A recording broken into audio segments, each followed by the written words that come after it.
Hi, I'm Chaplain Byron Goodman, and this is Chats with the Chaplain. Today, we're in my garage. My car is right over there, reflecting light in all of the new hail dents that I got a couple of weeks ago. And you can see some tools behind me. And all of this is for visual effect. I'm going to talk a little bit about my dad. My dad taught me all kinds of things about mechanical work, about building things. He taught me how to work with my hands. And when I was in high school and he told me I had to take apart and rebuild a carburetor, when he told me that I had to put a new engine into the car or else I didn't get a car, those moments were moments where I just didn't enjoy him very much because it wasn't something that I really cared to learn. Now looking back, I think to myself, what an idiot. I totally should have been paying better attention as my dad taught me everything I needed to know about a car engine. And I retained some of that stuff, but you know what happens when my car makes a sound? I call my dad. Hey Dad, this is what's going on. What do you think about that? And normally he'd say, well, Byron, I probably have to look at it or feel it myself or hear it for myself. So I've even driven around with my phone on trying to get my car to make sounds so that my dad could hear them in the past. And enough of the knowledge sunk in that when given the proper instructions and a little bit of support, I've been able to do some pretty decent mechanical work, but I've also fallen short a couple of times. Same thing goes for building stuff, right? My dad can do just about anything he wants around the house. He takes plumbing chores or electrical work or structural work and just knocks it out. But I have to ask him, this is what's going on, Dad. What would you do here? What do I need to do to fix this problem?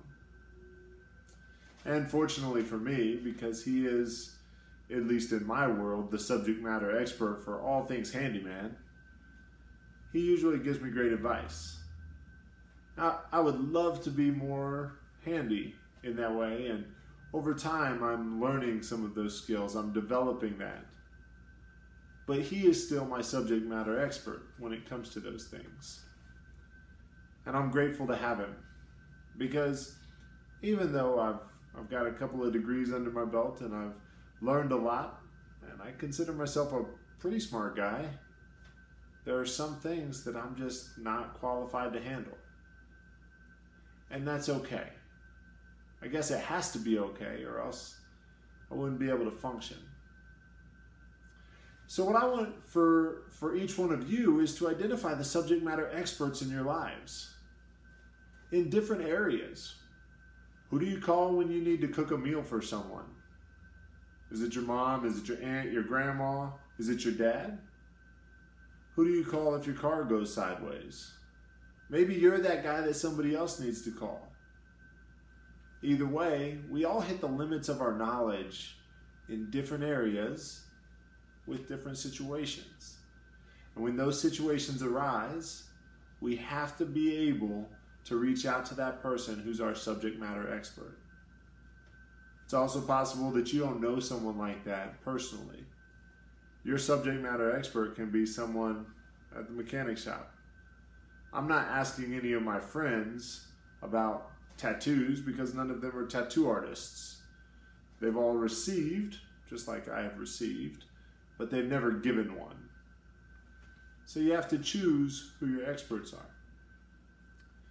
But figure out where your limits are, and then figure out who it is in your life that can help you get a little bit further on that road. Let's push our limits of knowledge just a little bit farther. Let's get a little bit smarter and get a little bit closer to being an expert ourselves. I'm Chaplain Byron Goodman, and thanks, Dad, for everything.